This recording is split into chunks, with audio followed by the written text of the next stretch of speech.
UP के art को समझा, यूपी की हिस्ट्री को समझा, यूपी की ज्योग्राफी को समझा, यूपी की पॉलिटी को समझा, वो पेपर 5 एंड 6 अच्छे से करके आता है। तो ये मत सोचिए कि आपको मेंस की प्रिपरेशन तब स्टार्ट करनी है कि जब आप कट ऑफ को क्लियर कर लेंगे। आज नहीं तो हमें अगले साल पेपर देना है। जो बच्चों का फियर रहता है कि पेपर 6 में स्पेशली कि मार्क कम आते हैं, तो उस चीज़ को कैसे कवर करें। लेकिन सोशल फॉरेस्ट्री में यूपी गवर्नमेंट क्या कर रही है, यूपी गवर्नमेंट में सोशल फॉरेस्ट्री का क्या अभी रोल है। जैसे यूपीपीएसएस में एक कल्चर है कि जो क्वेश्चंस पुराने पीवाईक्यूज हैं ना, हाँ। वो रिपीटेडली कहीं ना कहीं फॉलो होते हैं। 50% क्वेश्चंस कहीं ना कहीं वही रिपीटेडली आते हैं। यहाँ पर जो भी प्रिपेयर करता है हम उसको एस्पिरेंट बोलते हैं। बट एस्पिरेंट और जो एक सेलेक्टेड इंडिविजुअल होता है उसके अंदर क्या बेसिक डिफरेंस है। किसी भी एस्पिरेंट को एस्पिरेशन से निकाल के एडमिनिस्ट्रेशन की तरफ लेके जाता है, वो है उसकी कंसिस्टेंसी। कि इंटरनल सिक्योरिटी और इंटरनेशनल रिलेशंस की वेटेज इतनी कम है, लेकिन हम उतना ज़्यादा उनको समझ लेते थे जैसे हम इंटरनेशनल रिलेशंस की पूरी बुक ही पढ़ने बैठ गए। अगर आप देखें तो जिसकी जितनी ज़्यादा पकड़ है इस एग्ज़ाम के मेंस के टॉपिक्स के ऊपर, उसका सिलेक्शन उतना ही ईजी हो जाता है। Good evening everyone. तो आज PW UP वाला के प्लेटफॉर्म में हमारे साथ UP की बड़ी ही अनुभवी फैकल्टीज साथ में हैं। रमेश सर हैं, अक्षत सर हैं, ऋषभ सर हैं। और जैसे कि हम जानते हैं कि UP का अभी 12 अक्टूबर को प्रीलिम्स का एग्ज़ाम हुआ था, और अब बच्चे जो भी हैं वो UP के मेंस के लिए बड़े इच्छुक हैं जानने की कि कैसी उनकी तैयारी होना चाहिए, क्या करना चाहिए। तो चलिए आज हम देखते हैं कि इस एक चर्चा के माध्यम से हम देखते हैं कि क्या UP के एस्पिरेंट्स को अभी उनके समय का उपयोग करना चाहिए, किस तरीके से। तो सबसे पहला क्वेश्चन सर मैं आपसे पूछूंगी कि जैसे प्रीलिम्स हो गया है और बहुत से बच्चे इस कट ऑफ की रेस में जुड़े हुए हैं कि क्या कट ऑफ जाएगी, कैसे उनका पेपर क्लियर होगा या नहीं होगा, तो आपके हिसाब से क्या सिर्फ जो इनके मार्क्स बहुत हाई आ रहे हैं उन्हीं को मेंस की प्रिपरेशन करना चाहिए? देखिए, सबसे पहला जो आपका सवाल है ये कि प्रीलिम्स के बाद हमें सबसे पहला कदम क्या उठाना चाहिए हमारी प्रिपरेशन के संदर्भ में। तो बहुत सारे स्टूडेंट्स ना ये कोशिश करते हैं कि पहले तो वो नंबर कैलकुलेट करेंगे कि मेरे 120 से ऊपर होंगे तो ही मुझे मेंस की प्रिपरेशन करनी चाहिए। बट मुझे ऐसा लगता है कि एट द एंड आप कभी प्रीलिम्स पास करेंगे तो आपको मेंस लिखना ही है।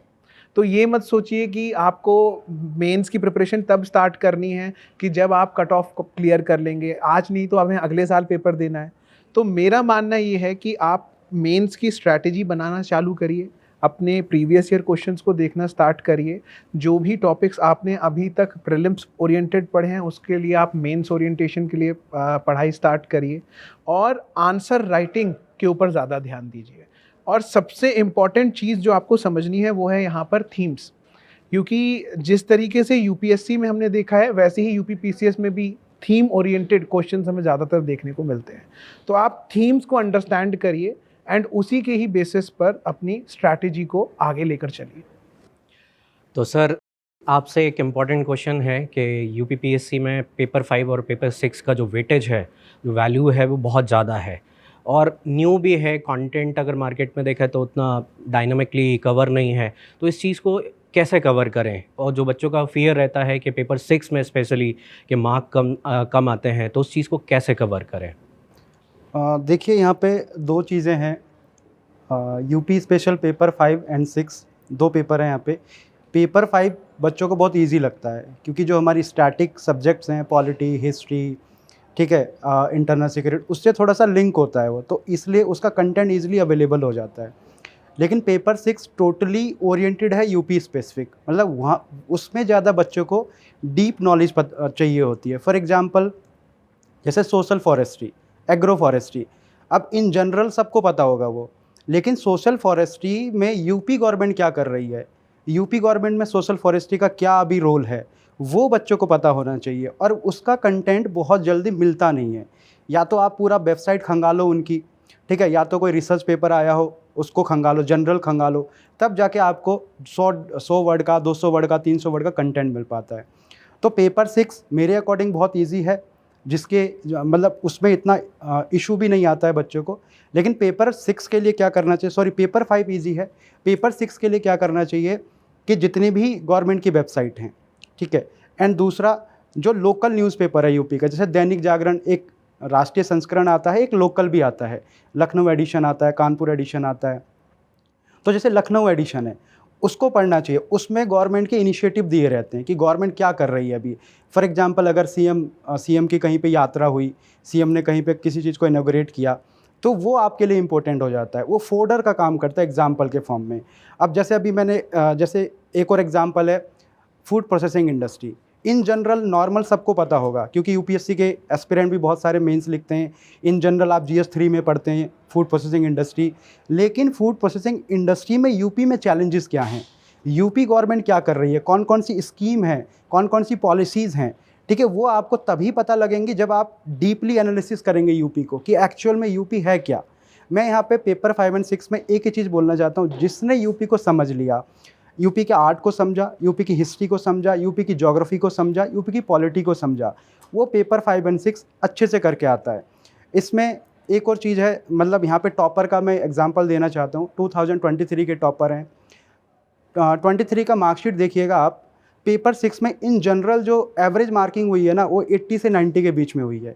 लेकिन जो टॉपर हैं उनके आई थिंक 120 प्लस मार्क्स हैं पेपर 6 में। तो उसका रीज़न क्या है? उसका रीज़न यही है कि उन्होंने जो चाहिए यूपी स्पेसिफिक कंटेंट वो अपने आंसर में ऐड किए हैं। तो यूपी स्पेसिफिक कंटेंट जब तक आप अपने आंसर में ऐड नहीं करोगे, यूपी का मैप शो नहीं करोगे, वहाँ पे यूपी से रिलेटेड डेटा ऐड नहीं करोगे, यूपी के एग्जाम्पल ऐड नहीं करोगे, तब तक आपको मार्क्स नहीं मिलेंगे। तो इसके लिए अब करना क्या है? देखिए, इसके लिए करना क्या है, हमारा सफलता बैच अभी लॉन्च हुआ है, ठीक है। सफलता बैच में आपको थोरोली पढ़ाया जाएगा यूपी स्पेशल पेपर 5 और 6। सेकेंड चीज़, हम लोग आपको रिवीजन बुकलेट्स ऑफ़र करेंगे, ठीक है। क्रिस्प नोट्स होते हैं, वो आपको लास्ट मिनट में रिवीजन करने में बहुत हेल्प करती हैं। इवन हमारी यूपी में पेपर 5 और 6 की बुक आती है, जो आई थिंक जब 23 में जब चेंज हुआ था पैटर्न, तो सबसे पहले मार्केट में बुक रिलीज़ करने वाले हम ही थे। तो बहुत सारे टॉपर ने बहुत सराहा था उस बुक को, तो उसका भी आप यूज कर सकते हैं। तो आपके पास हमारे रिवीजन बुकलेट्स हैं, बुक्स हैं हमारी, और सफलता की क्लासेस हैं, ठीक है। इन तीनों का यूज़ करके आप अपने यूपी स्पेशल को बहुत अच्छा कर सकते हैं। तो सर ये तो रही यूपी स्पेशल की बात। तो आपने पूरा कवर कर लिया यूपी स्पेशल। लेकिन अब यूपी स्पेशल या अन्य जो और जो 4 सब्जेक्ट हैं, उनको लिखने के लिए भी आपकी आंसर राइटिंग अच्छी होनी चाहिए। तो आंसर राइटिंग के लिए क्या क्या ऐसे टूल्स होते हैं, क्या करना चाहिए? जैसे बहुत सारे ऐसे स्टूडेंट होंगे जिनको नहीं पता होगा आंसर राइटिंग का ए बी, तो उनके लिए क्या आप सजेस्ट करेंगे? देखिए, मैं इस चीज़ के लिए कुछ स्टेप बाय प्रोसेस बताता हूँ। सबसे पहली चीज़ जो होती है कि जब आप आंसर लिखने जाते हैं, तो आप क्वेश्चन पढ़ के उस क्वेश्चन को अंडरलाइन करें, जिससे एक्चुअल में आप अपने लिए भी डायरेक्शन क्रिएट करते हैं कि किस पॉइंट से हमें आंसर लिखना है। दूसरा, इसका एक और हिडन इम्पैक्ट है कि जब आप कॉपी में अंडरलाइन करते हैं वहाँ पे, तो आप एग्जामिनर जब आपकी कॉपी वैल्यूएट करता है, तो वो भी उसी डायरेक्शन में फॉलो करता है जो आपने डायरेक्शन सजेस्ट करी। पहला प्लस पॉइंट यहाँ से स्टार्ट होता है। फिर दूसरा इंपॉर्टेंट चीज़ ये है कि आपका इंट्रोडक्शन बहुत वैलिडेट होना चाहिए। अब इंट्रोडक्शन वैलिडेशन कैसे करें, तो उसका सबसे बढ़िया एग्जांपल है कि आप या तो करंट अफेयर, जैसे पॉलिटी की बात करें, आईआर की बात करें, सिक्योरिटी है, यहाँ पे आप वैलिडेट कर सकते हैं आसानी से क्या कहते हैं, करंट अफेयर के साथ। लेकिन कई सब्जेक्ट ऐसे हैं जो करंट अफेयर ओरिएंटेड नहीं है, तो वहाँ पे डेफिनेशंस वगैरह का अच्छे से यूटिलाइजेशन करके आप उसको, इंट्रोडक्शन बहुत सॉलिड होना चाहिए। फिर सेकंड आता है आपका कि जब आप बॉडी पार्ट्स पे आते हैं, तो बॉडी पार्ट्स को कई सारे लोगों को देखा है कि वो लंबे लंबे पैराग्राफिक मोड में लिखना शुरू करते हैं। स्पेशली जो न्यू कमर है, उनकी आदत होती है कि वो लंबे पैराग्राफ करता है। पैराग्राफ करने में वहाँ पे 2 एडवांटेज है। एक तो एग्जामिनर के पॉइंट ऑफ व्यू से सोचो कि जब आपके पास कॉपी आएगी, आपको लेबोरियसली आप चेक करोगे, तो आपको उतना अच्छा नंबर नहीं मिलेगा। ये एग्जामिनर पर्सपेक्टिव है। दूसरी चीज़ वहाँ पे ये है कि आप जब पैराग्राफिक लिखते हो, तो मल्टीपल डायमेंशंस आप कवर नहीं कर पाते हो। तो वहाँ पे आपको पैराग्राफिक प्लस उसके साथ में पॉइंट्स वगैरह का, फ्लो चार्ट्स का, वेन डायग्राम का, इन सारी चीज़ों का वहाँ पे एक मिश्रण बनाना पड़ेगा। अगर आपने वो चीज़ आपने सही से पकड़ ली, तो आपका बॉडी पार्ट्स बहुत अच्छा हो जाएगा। फिर कंक्लूजन बेसिकली लिखने में सबसे ज़्यादा परेशानी होती है। और इनफैक्ट कहा भी जाता है कि प्लेन को टेक ऑफ कराना आसान है, बट लैंडिंग कराना बहुत मुश्किल काम है। यहाँ पे आपको कुछ टेम्पलेट्स बना के रखने पड़ेंगे कुछ स्पेसिफिक टॉपिक्स के। सारे के टेम्पलेट्स आप नहीं बना सकते हो, बट पर्टिकुलरली बहुत सारे टॉपिक्स हैं जिनके आप टेम्पलेट्स बना के रख सकते हो पहले से। उन टेम्पलेट्स को पर्टिकुलरली यूज़ करके आप अच्छा वहाँ पे कंक्लूजन कर सकते हो। लेकिन इसके लिए सबसे बड़ी चीज़ है कि आपने पूरी थॉरोली वहाँ पे पढ़ा हो, ठीक है। फिर उसके बाद आपके क्रिप्स नोट्स वहाँ पे आपको पहले बनाने पड़ेंगे। फिर आंसर राइटिंग प्रैक्टिस पे ज़्यादा फोकस करना पड़ेगा। जैसे लास्ट टाइम की अगर बात करें, तो जो न्यू कमर्स, जैसे सफलता बैच हम लोग का लास्ट ईयर बहुत सक्सेसफुल रहा, तो उसमें स्टार्टिंग में मेंटरशिप में कई सारे बच्चे आए कि उनके सामने चैलेंजेस आया कि हम लिख ही नहीं पा रहे हैं, समझ ही नहीं आ रहा कहाँ से स्टार्ट करें।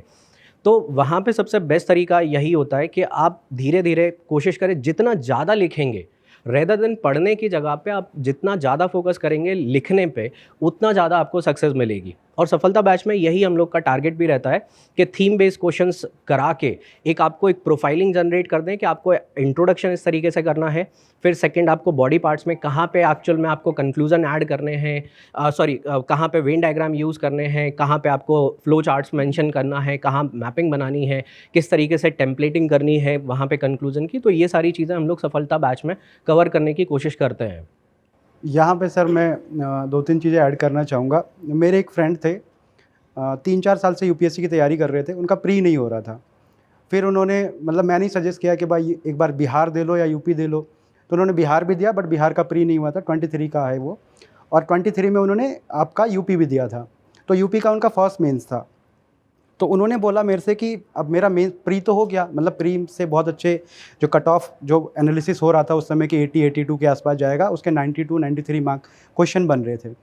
तो उसने बोला मेंस की तैयारी कैसे करूं मैं? तो मैंने उसको एक ही चीज़ सजेस्ट करी थी, जितने आंसर तू लिख सकता है उतने आंसर लिख। और उसने 3-4 चीज़ें करी, टॉपर की कॉपी उठा ली, मतलब वहाँ पे मिल जाती है ना टॉपर की कॉपी, वहाँ से देखा कि टॉपर क्या क्या करते हैं। जैसे आपने अभी बताया फ्लो चार्ट उठा लिया, अगर कोई क्वेश्चन आएगा जैसे फूड प्रोसेसिंग इंडस्ट्री का क्वेश्चन आएगा तो मैं उसको कैसे फ्लो चार्ट के फॉर्म में समझाऊंगा। डेटा उठा लिया उसने पीआईबी से, डिफरेंट वेबसाइट से, तो उसने फर्स्ट अटैम्प्ट में ही मतलब सिलेक्शन हो गया। पोस्ट अच्छी नहीं मिली, नायब तहसीलदार मिला था उसको, बट अभी वो सिलेक्टेड है।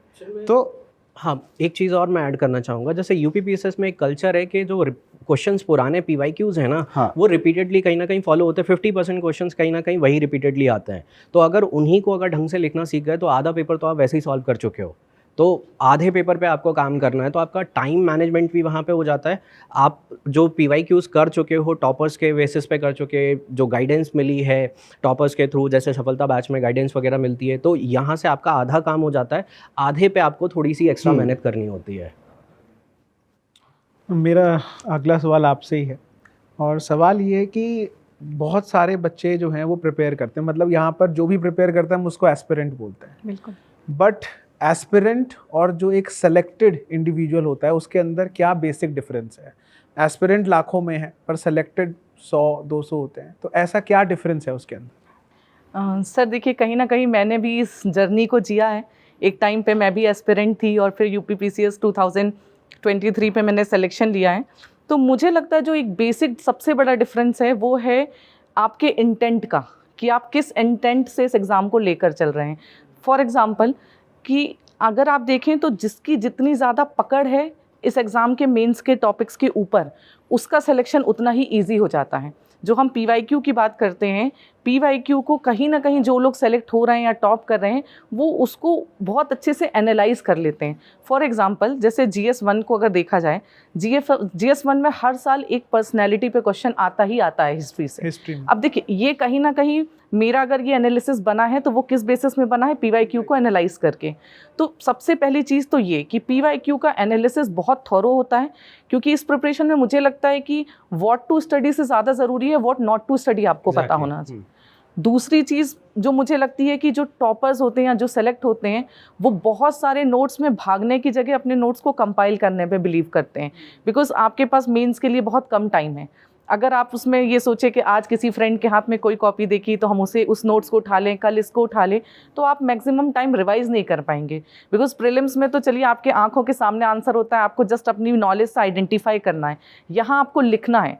तो यहाँ जितना आपके लिए पढ़ना ज़रूरी है उतना ही आंसर राइटिंग ज़रूरी है। तो जो टॉपर होते हैं वो उस चीज़ को, या जो एग्ज़ाम निकाल रहे हैं वो इस चीज़ को समझते हैं कि कहीं ना कहीं मुझे एक लिमिटेड टाइम अपनी रीडिंग में देना है, इसलिए मुझे अपने रिसोर्सेज को भी लिमिटेड करना है, और दूसरा है कि मुझे आंसर राइटिंग पे ज़्यादा ध्यान देना है। और जब आंसर राइटिंग वाली बात आती है तो बहुत से बच्चे ऐसे भी होते हैं, जैसे मैंने भी, क्योंकि बहुत बच्चों को मेंटोर किया है अपने सिलेक्शन के बाद, बहुत से बच्चे ऐसे आते हैं जो बोलते हैं कि मैम मैंने पूरे 20 क्वेश्चन कंप्लीट किए थे, पूरा पेपर कंप्लीट किया था, तब भी मेंस नहीं हुआ। तो वहाँ सबसे बड़ा रोल है कि आपको ये समझना बहुत ज़रूरी है कि एग्जामिनर क्वेश्चन में पूछ क्या रहा है। बिकॉज मेंस में आपके पास कहीं ना कहीं पढ़ के इतनी ज़्यादा नॉलेज हो जाती है कि बच्चे को जो आता है वो लिखाता है रेदर देन क्या पूछ रहा है क्वेश्चन। तो डिमांड ऑफ द क्वेश्चन को अंडरस्टैंड करना बहुत ज़्यादा ज़रूरी है। और चौथी जो सबसे इम्पॉर्टेंट चीज़ मुझे लगती है जो किसी भी एस्पिरेंट को एस्पिरेशन से निकाल के एडमिनिस्ट्रेशन की तरफ लेके जाता है, वो है उसकी कंसिस्टेंसी। आपने अगर कंसिस्टेंसी में कॉम्प्रोमाइज़ कर दिया तो आप ये रेस हार जाएंगे, क्योंकि ये इतना लंबा टाइम होता है। आपको एक टाइम ऐसा फील होता है कि यार आज GS1 कर रहे हैं तो GS2 नहीं हो पा रहा है, कहीं कोई सब्जेक्ट के लिए बढ़ गए तो दूसरा सब्जेक्ट छूट जा रहा है। तो ये इस प्रिपरेशन में आएगी। तो उसके लिए अगर आप कंसिस्टेंटली पढ़ाई करेंगे तभी आपके अंदर वो धैर्य, वो पेशेंस आएगा कि आप एक एंड ऑफ द टाइम तक एक प्रॉपर टाइम टेबल के साथ कंप्लीट कर पाएंगे। और कहीं ना कहीं सफलता बैच में भी देखा जाए तो ये सारी चीज़ों का कल्मिनेशन ही सफलता बैच है, जहाँ पे आपको एक प्रॉपर प्लानर दिया जा रहा है, सारे सब्जेक्ट की वो वैल्यू एडिशन क्लासेस दी जा रही हैं जो आपके एग्ज़ाम के पॉइंट ऑफ व्यू से इम्पॉर्टेंट है, रेदर देन पूरी क्लासेस जिनको देख के आप सिर्फ टाइम वेस्ट कर पाएँ और आप एक्चुअल में उससे कुछ कल्मिनेट ना कर पाएँ। मेरा एक लगा हुआ क्वेश्चन है मैम आपसे जी कि जैसे मार्केट में आजकल क्या है, रेडीमेड क्वेश्चन आंसर्स मिलने लगे हैं, जी ठीक है, और उसकी वजह से कई बार एस्पिरेंट्स उतना सिंसियर नहीं होता। जैसे हम लोग अगर कभी पढ़ा रहे हैं, रेडीमेड मार्केट क्वेश्चन अवेलेबल हैं, तो वो उतना ज़्यादा ध्यान नहीं देता कंटेंट पे। इसके ड्रॉबैक्स, आप जो रेडीमेड कंटेंट मिल रहा है उसके ड्रॉबैक्स के बारे में आप क्या हाईलाइट करेंगे? देखिए, इसका सबसे बड़ा ड्रॉबैक ये है कि एक बच्चे की थिंकिंग पावर इससे कमज़ोर हो जाती है। बिकॉज जब आप क्वेश्चन को पढ़ के एक ब्लूप्रिंट डेवलप करते हैं तो वो आपकी थॉट प्रोसेस, आपका जो मेंटल एबिलिटी है उसको स्ट्रेंथन करता है। आप यहाँ मार्केट से क्वेश्चंस खरीद के ले आएंगे, बट वही क्वेश्चंस एग्ज़ाम में आए इसकी प्रोबेबिलिटी बहुत कम होती है। तो जो रटने वाला ज्ञान है वो आपको एक स्टेबल थोड़े से समय के लिए तो नॉलेज दे देगा, लेकिन वो एग्ज़ाम रैपिड फायर है जहाँ पे 20 क्वेश्चन लगातार एक के बाद एक आ रहे हैं, 2 दिन एक के बाद 2, एक दिन में 2 शिफ्ट और 4 दिन लगातार। तो ये नॉलेज से और भी बहुत ज़्यादा चीज़ों की टेस्ट है आपका। नॉलेज के अलावा आपका कैसा परसिवरेंस है, कितनी कॉन्टिन्यूटी और कितनी स्पॉन्टेनियस थिंकिंग है। बिकॉज जैसे 23 में मैं यूपी में भी सेलेक्ट हुई, बिहार में भी सेलेक्ट हुई, सेम ही बैच में। बट एक चीज़ मैं कह सकती हूँ सिलेक्शन के बाद भी कि ये मैं नहीं कह सकती कि पेपर में आए सारे क्वेश्चन मुझे आते थे, जो बहुत जेन्युइन बात है। जो कुछ लोगों को लगता है कि जो टॉप कर रहे हैं तो सब क्वेश्चंस आते होंगे, नहीं। बट यहाँ पे ही जो आपकी जो मेंटल थिंकिंग एबिलिटी है, जो आप क्वेश्चंस के माध्यम से लाते हैं, वो आपको हेल्प करती है कहीं ना कहीं कि आप क्वेश्चंस को वहाँ सेल थ्रू कर जाएं। तो जो भी बच्चे वो रेडीमेड आंसर्स पढ़ रहे हैं, उससे ज़्यादा ज़रूरी है कि आप क्वेश्चंस को सुने, क्लासेस में जो उन क्वेश्चंस की अप्रोच बताई जाती है उस अप्रोच को सीखें। क्योंकि वहाँ जब आप एग्ज़ाम में बैठेंगे वहाँ आपको शायद वो आंसर याद ना आए, बट टीचर का बताया हुआ अप्रोच याद आ जाएगा और उसी से आपकी आंसर राइटिंग होगी। नेक्स्ट सर, मैं आपसे एक क्वेश्चन पूछना चाहूँगी कि जैसे मेंस के लिए ऑलमोस्ट 3 महीने का समय होता है रफली अराउंड, और 3 महीने में UPPCS में 8 पेपर, सारे के ही मार्क्स ऐड होने हैं। तो किस तरीके से टाइम को एक बच्चा यूटिलाइज़ करे या कैसे अपने रिसोर्सेज को उस टाइम फ्रेम में बांधे कि वो अपना पूरा सिलेबस भी कंप्लीट कर पाए और मेंस रेडी हो पाए? ये 8 पेपर हमें 3 महीने में करने हैं, तो इसके लिए हमें साइंटिफिकली ही अपना मतलब प्लानर जो है वो स्केड्यूल करना चाहिए। अगर आप ऐसी एक हैपहैज़र्ड अप्रोच को लेकर चलते हो कि मैं आज GS1 करके फिर GS4 पर आ जाऊंगा, ऐसे बहुत मुश्किल होती हैं चीज़ें। और आपको इंटीग्रेट करना बहुत ज़्यादा इंपॉर्टेंट है कि जैसे GS1 है, GS2 है, फिर GS3 है, और आप कैसे आपस में एक दूसरे को इनको इंटीग्रेट भी कर सकते हैं।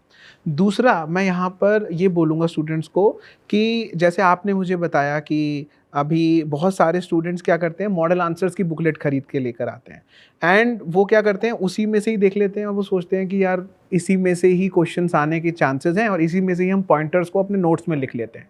तो उससे एक स्टूडेंट की जो मेंटल एबिलिटी है, और जिसे हम बोलते हैं ब्रेनस्टॉर्मिंग, जो हमारे लिए बहुत इंपॉर्टेंट होता है आंसर में, कि आप ब्रेनस्टॉर्मिंग करके जाइए। फॉर एग्जांपल, अगर ये टॉपिक है तो मुझे पता है कि इसमें मुझे ऐसा इंट्रोडक्शन लिखना है, ऐसा बॉडी, ऐसे कंक्लूजन, तो वो एबिलिटी स्टूडेंट की किल हो जाती है। बिल्कुल। तो इसलिए आपको प्लानर के साथ में अपना सारी चीज़ें इंटीग्रेट करनी है, और वही चीज़ हमारे सफलता बैच में भी है। जैसे कि 100 आवर्स के अंदर हम सारे के सारे सब्जेक्ट्स को जो है वो कंपाइल कर रहे हैं। जनरली क्या होता है कि स्टूडेंट एक सब्जेक्ट को कितने आवर्स दे देता है, हमें ये भी नहीं पता चल पाता। सो दूसरी चीज़ ये भी हमें देखने को आती है कि कुछ स्टूडेंट्स को जो है ना वो वेटेज नहीं देखते हैं। जैसे कि अक्षत सर अभी बात कर रहे थे वेटेज के बारे में भी, कि इंटरनल सिक्योरिटी और इंटरनेशनल रिलेशंस की वेटेज इतनी कम है, लेकिन हम उतना ज़्यादा उनको समय दे देते थे जैसे हम इंटरनेशनल रिलेशंस की पूरी बुक ही पढ़ने बैठ गए।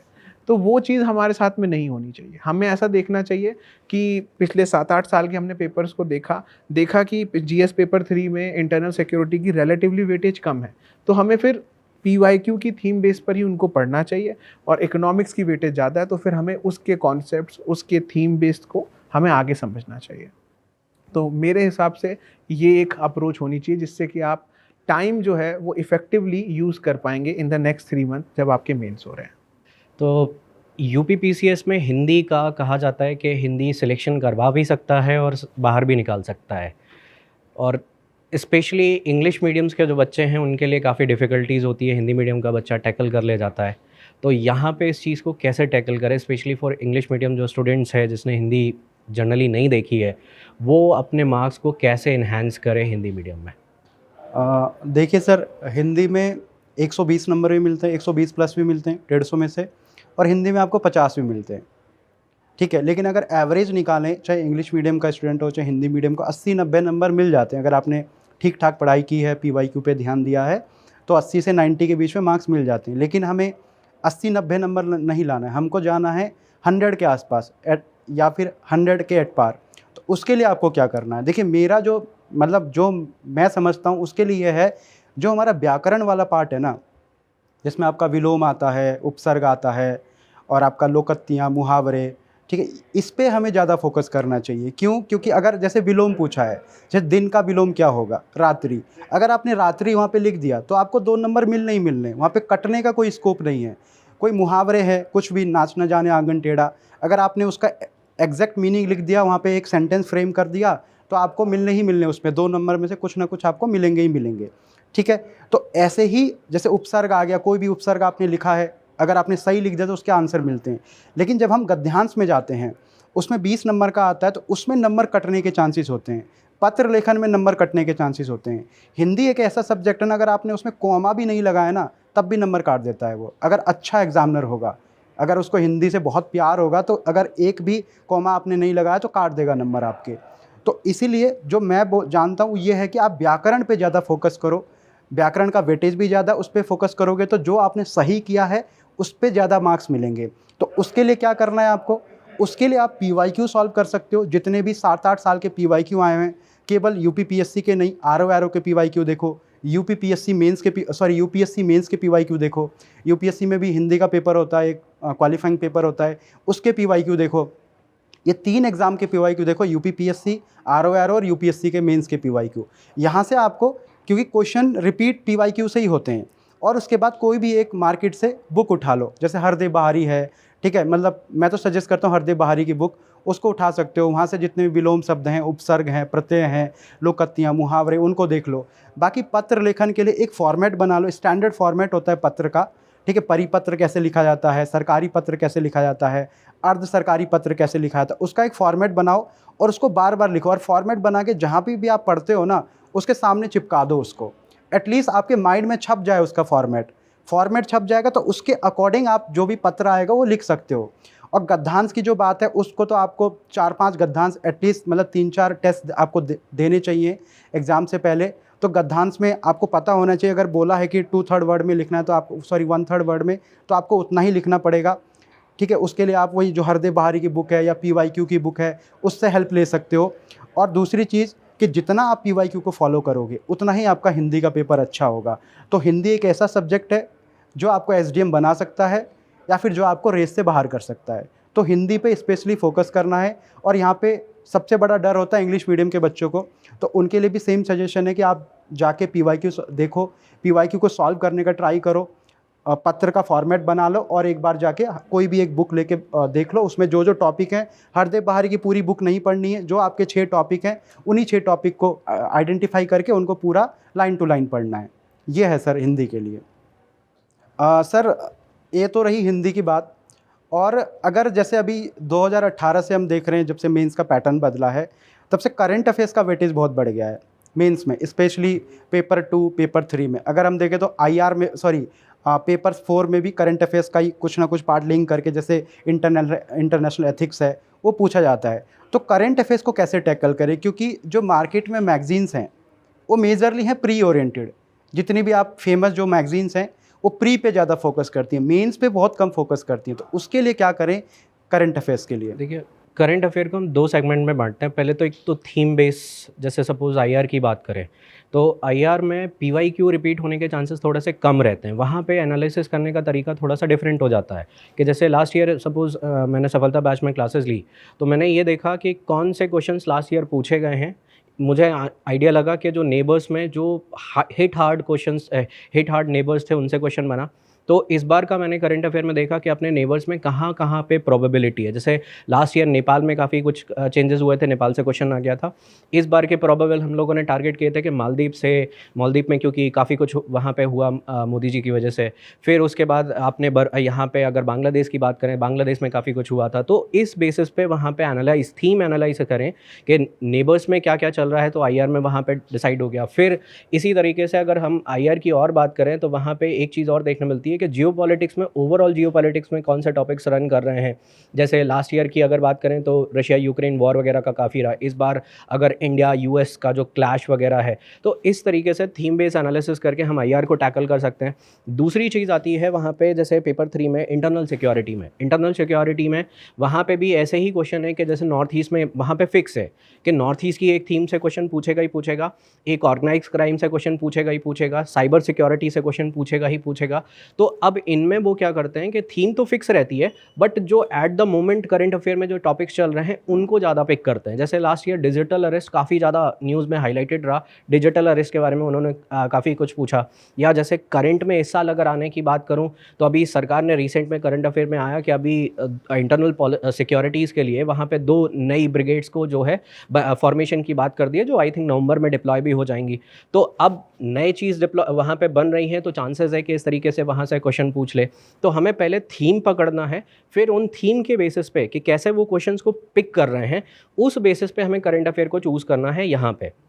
दूसरा करंट अफेयर आता है कि जो आप डेटा फिल करने के पॉइंट ऑफ व्यू से भरते हैं, जिसका जैसे आप ज्योग्राफी में भी यूज़ कर सकते हैं, पॉलिटी में केस स्टडीज़ के फॉर्मेट में यूज़ कर सकते हैं। मतलब वो डायरेक्टली क्वेश्चन नहीं देगा, बट आपको कहीं ना कहीं एज दे देगा दूसरों के कंपैरेटिवली। जब आप आंसर लिखते हैं तो आप करंट बेस अगर अप्रोच वहाँ पे जैसे पर्टिकुलरली अगर बात करूँ कि पॉलिटी की बात करूँ, जैसे फंडामेंटल राइट टू लाइफ से कोई क्वेश्चन आ गया और आप वहाँ पे उमा देवी केस की बात कर रहे हैं, जैसे अभी वहाँ पे प्रेगनेंसीज़ के केस में वहाँ पे आर्टिकल 21 में डाल दिया कि मैटरनिटी रिलीफ जो है वो आर्टिकल 21 का पार्ट हो गया है। तो इस तरीके के जो फॉर्डर्स हैं जो हमें मिलेंगे, और अगर हम उसका सही तरीके से सही जगह पे यूज़ करेंगे तो वो नंबर देने में बहुत एडवांटेज देता है। ऐसे राइटिंग में एक बहुत बड़ा एडवांटेज मिलता है करंट अफेयर का, क्योंकि वहाँ पे सीधा सीधा एक ऐसे राइटिंग, चाहे इकॉनमी की बात हो, चाहे वहाँ पे उसका इंटरनेशनल रिलेशन से रिलेटेड अगर वहाँ पे ऐसे हो, तो वहाँ पे एज मिलता है। तो इसके लिए करना क्या है, आप मल्टीपल सोर्सेज को नहीं पढ़ सकते, आपके लिए चैलेंज आ जाएगा। तो वहाँ पे दो तरीके हैं कि एक तो रिवीजन बुकलेट जो यहाँ पे हम लोग प्रोवाइड कराएंगे, उसको ही थॉरोली फॉलो कर लिया तो वो बहुत इनफ हो जाएगा। दूसरा, क्लास में जो हम लोग सफलता के टाइम पे कवर करेंगे वो मोर देन इनफ होगा। इसके अलावा बहुत ज़्यादा अगर सोर्सेज पे करंट अफेयर पे फोकस करने चले गए तो वो ड्रॉबैक भी बहुत ज़्यादा देगा, क्योंकि आप उसमें टाइम कंज्यूमिंग प्रोसेस है। अगर आपने एक्सेसिवली रिसोर्सेज का इस्तेमाल किया तो वो उतना ही खतरनाक ड्रॉबैक भी पैदा करता है। तो इस चीज़ से स्टूडेंट्स को थोड़ा सा बचना होगा। मैम, सबसे ज़्यादा स्टूडेंट्स जो है ना वो इस बात को लेकर परेशान रहते हैं कि हमें किस सब्जेक्ट पर ज़्यादा फोकस करना चाहिए, क्योंकि हर सब्जेक्ट आप जीएस पेपर 1 देखेंगे इट्स अ कॉम्बिनेशन, 4 में भी देखेंगे तो कॉम्बिनेशन। तो हमारे लिए लो हैंगिंग फ्रूट्स क्या रहते हैं यहाँ पर सब्जेक्ट में जिसमें वेटेज सबसे ज़्यादा हमें नज़र आए? देखिए, इधर पे अगर यूपी पीसीएस का मेंस देखें तो सारे ही सब्जेक्ट के मार्क्स ऐड होते हैं, तो कोई सब्जेक्ट ऐसा तो नहीं है जिसे हम छोड़ सकते हैं या वो कर सकते हैं। बट हाँ, कुछ जो लो हैंगिंग फ्रूट मुझे लगते हैं वो है, एक एथिक्स है, दूसरा है एस्से, और तीसरा है हिंदी। बिकॉज देखिए, जीएस 1 2 3 4 जो जीएस 1 2 3 है और 5 6 है, कहीं ना कहीं एक जैसे बच्चे लमसम नोट्स पे आ जाते हैं, करंट से अपने अपडेट करते रहते हैं। तो जो भी टॉप कर रहे हैं या जो भी सिलेक्शन ले रहे हैं तो उनके पास एक अच्छा कंटेंट होता है, डेटा वाइज भी और एग्जांपल्स वाइज भी। लेकिन ऐसे कहीं ना कहीं मुझे लगता है एक सबसे बड़ा टूल है जो आपको अपनी क्रिएटिविटी या अपनी ओरिजिनलिटी को प्रेजेंट करने का मौका देता है, और कहीं ना कहीं वो आपको मार्क्स भी देता है। ऐसे में भी अगर आप मार्क्स के रेंज देखेंगे तो काफ़ी फ्लक्चुएटिंग मार्क्स हैं, और मैंने अपने साथ के ही बहुत लोगों को मैं जानती हूँ जिनका सिलेक्शन नहीं हुआ क्योंकि उनके एस्से में मार्क्स कम आ गए। तो जैसे सर ने हिंदी डिस्कस किया था बहुत ज़रूरी है, इसी तरीके से एस्से बहुत ज़रूरी है। और जब आप एस्से को कर रहे हैं तो सबसे पहले ज़रूरी है कि आप एस्से की थीम्स को आइडेंटिफाई करिए। यूजुअली बच्चा एस्से लिखने लग जाता है, वो कभी सिलेबस में जाके ये नहीं पढ़ता है कि क्या क्या थीम्स ओरिजिनली मेंशन है। यूपी पीसीएस ने, आयोग ने बहुत क्लियरली मेंशन किया है। फॉर एग्जांपल सेक्शन 1 में एक लिटरेचर पे टॉपिक आता ही आता है। अब जो लोग लिटरेचर से, जिनने अपना ग्रेजुएशन या मास्टर्स किया है, उनको ऐसा टॉपिक चूज़ करना चाहिए, बिकॉज वहाँ बहुत सारे स्कॉलर्स, बहुत सारे लॉरेट्स हैं जिनका एग्जाम्पल कोट कर पाएंगे जो बाकी बच्चा नहीं कर पाएगा और आप एज ले पाएंगे। ऑन द अदर हैंड जो जनरल बच्चा होगा जिसने नहीं पढ़ा, मैं उसको नहीं सजेस्ट करूँगी कि आप लिखिए। वैसे आप देखेंगे कि सेक्शन 3 पे जाके IR का एक टॉपिक आता ही आता है। और ये इसके जो GS के एसेज हैं वो बड़े प्रेडिक्टेबल भी होते हैं। फॉर एग्जांपल 2023 जिसमें मैंने सिलेक्शन लिया, उसमें उसी साल पे इंडिया ने G20 को होस्ट किया था, तो बहुत चांसेस थे कि G20 पे एक एसे आ सकता है। और कहीं ना कहीं मैंने उस तरीके से एक फॉर्डर रेडी भी किया था और आपको एग्ज़ाम में देखने भी मिला। सिमिलरली उसी साल हमने चंद्रयान 3 को लॉन्च किया, तो था कि चंद्रयान 3 या फिर स्पेस टेक्नोलॉजी, कुछ उससे मिलता जुलता टॉपिक एक आ सकता है। तो एक चीज़ है कि आपको एससी की तैयारी के लिए भी करंट से बहुत ज़्यादा अपडेट रहना है और करंट से ही थीम वाइज टॉपिक पिक करना है कि कौन से ऐसे टॉपिक्स हैं जिस पे हमें एस्से आ सकते हैं। और दूसरा एक एस्से में चैलेंज जो बच्चे को आता है वो ये है कि मैम जीएस के टॉपिक को 8 पेज कैसे लिखें, ये बहुत एक चैलेंज आता है। तो देखिए, सबसे मेन ज़रूरी है कि आप एक चीज़ समझें कि पहली बात तो आयोग भी आपको ऐसा ही टॉपिक देगा जिसमें आपके पास स्कोप है कि आप उसको इंटीग्रेट कर सकें। फॉर एग्जांपल वो किसी ऐप पे आपको ऐसे लिखने नहीं देगा कि प्रतिभा सेतु ऐप पे ऐसे लिख दीजिए, उस पर मे बी एक क्वेश्चन आ सकता है। लेकिन G20 एक इकोनॉमिक ब्लॉक है, लेकिन G20 हमारे लिए सिर्फ एक इकोनॉमिक अपॉर्चुनिटी नहीं है, कहीं ना कहीं हमारी डिप्लोमेटिक इंगेजमेंट को बताता है। कहीं ना कहीं आज हम उस पर टेररिज्म की बात कर रहे हैं, Y20, W20, वुमेन 20 ये सब ला रहे हैं, तो हम सोशल इंक्लूजन की बात कर रहे हैं। और यही सब नज़रिया वो आपके एस्से में देखना चाह रहे हैं। तो एस्से जब आप लिख रहे हैं, ये एक बहुत लो हैंगिंग फ्रूट है जिसमें अगर आपने इस तरीके से इंटीग्रेट किया है टॉपिक को तो आपको बहुत अच्छे मार्क्स फेच करता है। और दूसरा था एथिक्स। तो एथिक्स में भी सिमिलर है कि एथिक्स में क्या होता है, हम डेफिनेशंस याद कर लेते हैं, एग्जाम्पल्स कुछ याद कर लेते हैं, जो भी बहुत अच्छे IAS ने काम किए हैं, PCS लेवल पे काम किए हैं। बट एक क्या चैलेंज आता है कि एग्ज़ाम लिखते समय एक टाइम बाद हमारे एग्जाम्पल एग्जॉस्ट हो जाते हैं। अब लगता है कि हमने वो 20-25 याद किए थे, वो हो गए। एक बच्चे को ये चीज़ समझना ज़रूरी है कि एग्ज़ाम्पल सिर्फ यही नहीं है जो बड़े बड़े लोगों ने कुछ काम कर दिए। अगर डेली के बेसिस में आप भी कुछ नैतिकता भरा काम कर रहे हैं, वो भी आप एग्ज़ाम्पल पे लिख सकते हैं और वो भी एक्नॉलेज होते हैं। फॉर एग्ज़ाम्पल, अगर आपने किसी को रोड क्रॉस कराया, एक ओल्ड एज पर्सन को, तो वो भी कहीं ना कहीं आप दिखाता है कि आपके अंदर कितना करुणा है और आप उसको कोट कर सकते हैं। तो अगर इस तरीके से एथिक्स के पेपर को लिया जाए और सिमिलरली एस्से को जैसे हमने डिस्कस किया, तो ये वो कुछ एरियाज़ हैं जो बहुत अच्छे मार्क्स दिला सकते हैं और कहीं ना कहीं रैंक इम्प्रूव करने में भी हेल्प करते हैं और सिलेक्शन लाने में भी। तो मैम, मेरा एक सवाल आपसे ये है कि जैसे एस्से की आपने इतने डिटेल में बात करी है, तो इस साल किस तरीके के कौन से ऐसे आपको लगते हैं जो आने के चांसेस हैं? कुछ एक ब्रीफ आइडिया आप दे सकती हैं? देखिए, अगर हम सेक्शन वाइज चलें तो लिटरेचर पे किसी ना किसी सेक्शन ऑफ दी सोसाइटी से जोड़कर लिटरेचर का एक टॉपिक है, चाहे तो वो वुमेन से या फिर अंडर प्रिविलेज्ड सेक्शन, ऐसे एक क्लब करके लिटरेचर का टॉपिक आ सकता है। सिमिलरली वुमेन को लेकर एक टॉपिक है, क्योंकि जो GS2 में आप देखें तो सोशल सेक्टर पे क्वेश्चन आता है, एजुकेशन में आया है, फार्मर के ऊपर आया है, तो इफ़ नॉट हियर बट इधर पे एक वुमेन पे, क्योंकि वुमेन रिजर्वेशन बिल भी आया था लास्ट ईयर बट अभी वो कहीं ना कहीं रिफ्लेक्ट हुआ नहीं है, तो एक चांसेस बनते हैं कि उसको भी हम देख सकते हैं। तीसरा, IR में कहीं ना कहीं डिप्लोमेसी में जो ओवरऑल हमारा डिप्लोमेसी या रिजीम चेंज टाइप का आ रहा है, उस तरीके से चीज़ें देखने मिल सकती है। और एक क्लाइमेट को लेके, क्लाइमेट के किसी फिनोमिना को लेकर, तो ये कुछ आइडेंटिफाइड टॉपिक्स हैं। और भी बहुत सारे टॉपिक्स हैं और यही हम सफलता में कुछ क्लासेस लेकर आएंगे जिसमें हम ऐसे में जो टॉपिक्स आ भी चुके हैं, कैसे वैसे टॉपिक्स को एड्रेस करना है, और भी कुछ प्रोबेबल टॉपिक्स जो हैं उनको लेकर आएंगे। और विद टाइम जैसे जैसे, बिकॉज अभी 3 मंथ का टाइम भी है, हो सकता है कुछ ऐसी हैपनिंग आ जाए जो लगे कि हाँ ये एग्ज़ाम के पर्सपेक्टिव से इंपॉर्टेंट हो सकती है, उसको हम कहीं ना कहीं सफलता की क्लास में इंटीग्रेट करके बच्चे को वो कंटेंट प्रोवाइड करेंगे, वो एक इंसाइट देंगे कि अगर वहाँ पे ऐसे आ जाए तो वो अपना टाइम सेव कर सके और एक अच्छा कंटेंट डिलीवर कर सके। सर आपसे एक क्वेश्चन है GS3 को लेकर। जैसे GS3 में इकोनॉमिक्स का पार्ट है, अभी आप देख रहे हैं 1-2 साल से UPPSC ने भी अपने लेवल को थोड़ा सा अप कर दिया है, वो स्ट्रेट फॉरवर्ड क्वेश्चन नहीं पूछता है अब, ठीक है। अब वो थोड़ा सा कंसेप्चुअल बेसिस पे, अंडरस्टैंडिंग बेसिस पे, या फिर एक टॉपिक को दूसरे टॉपिक के साथ लिंक करके क्वेश्चन पूछ रहा है। और इकोनॉमिक्स में आपको मार्क्स तभी मिलते हैं जब आप कोई भी जब आप बात बता रहे हो उसको डेटा वहाँ पे मेंशन कर रहे हो, कमेटी की रिपोर्ट मेंशन कर रहे हो, किसी कमेटी का नेम मेंशन कर रहे हो, तभी आपको अच्छे मार्क्स मिलते हैं। तो मेरा यही क्वेश्चन है कि इकोनॉमिक्स की अभी तैयारी कैसे करनी चाहिए मेंस के लिए, क्योंकि प्री का इकोनॉमिक और मेंस का टोटली डिफरेंट है। तो कैसे करनी चाहिए इकोनॉमी की तैयारी, और जो डेटा है, जो डेटा का यूज हम करेंगे पेपर 3 में, उसमें डेटा कहाँ से कलेक्ट करना चाहिए? इकोनॉमिक्स की वेटेज ऑलमोस्ट 45% के आसपास बैठती है GS3 में। इतनी मतलब जनरली होती नहीं है एक सब्जेक्ट को अगर पूरे पेपर में हम कहीं देखें तो।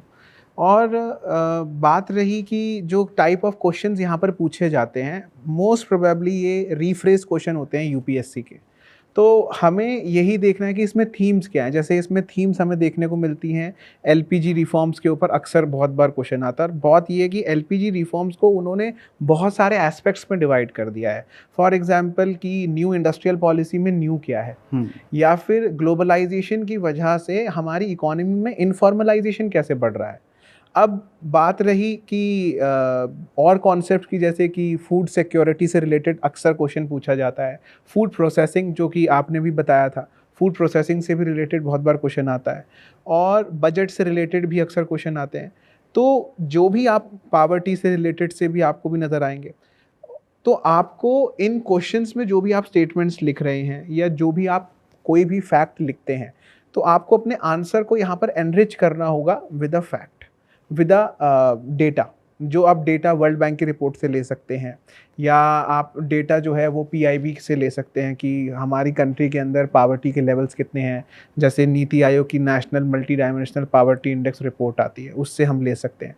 मैं डाउन टू अर्थ मैगज़ीन से भी कभी कभार कुछ डेटा लेता हूँ। फॉर एग्जांपल अगर कोई केस स्टडी मुझे बतानी है कि गवर्नमेंट की तरफ से ये प्रोजेक्ट आया है तो इस वजह से ये यहाँ पर हो रहा है, तो डेटा हमारे लिए बहुत इंपॉर्टेंट है। तो हम PIB से डेटा ले सकते हैं, बजट से डेटा ले सकते हैं, और कुछ ऑनलाइन मैगज़ीन से भी यहाँ पर डेटा ले सकते हैं। Specifically current affair magazine sufficient होती हैं डेटा के लिए अगर हमें अपने आंसर्स को एनरिच करना है तो। पर हमें पेपर 3 में यही ध्यान रखना होता है कि जो थीम्स चलती हुई आ रही हैं पिछले 6-7 साल से, उनके हमें एस्पेक्ट्स को तैयार करना है अलग अलग तरीके से। मतलब ये नहीं कि अगर मैंने न्यू इंडस्ट्रियल पॉलिसी पढ़ लिया तो मैंने बस यही पढ़ लिया कि what was the background of LPG and what was the impact of LPG। मुझे उसमें डीप में जाकर उसमें सेक्टर वाइज इम्पैक्ट भी यहाँ पर देखना होगा। मुझे बस ये नहीं पढ़ना that what are the causes of poverty and what were the steps brought by the government. मुझे ये भी पढ़ना होगा despite the implementation of many scheme why poverty still exist in our country, despite the investment in our country why unemployment still exists। तो मुझे बताना होगा कि there is a capital intensive investment going on, there is lack of labor intensive investment। तो जब तक आप अंदर जाकर पढ़ोगे नहीं, ये नहीं कि सब बाहर से पढ़ लिया, तो फिर वो GS पेपर 3 मैं उसको लो हैंगिंग फ्रूट मानता हूँ।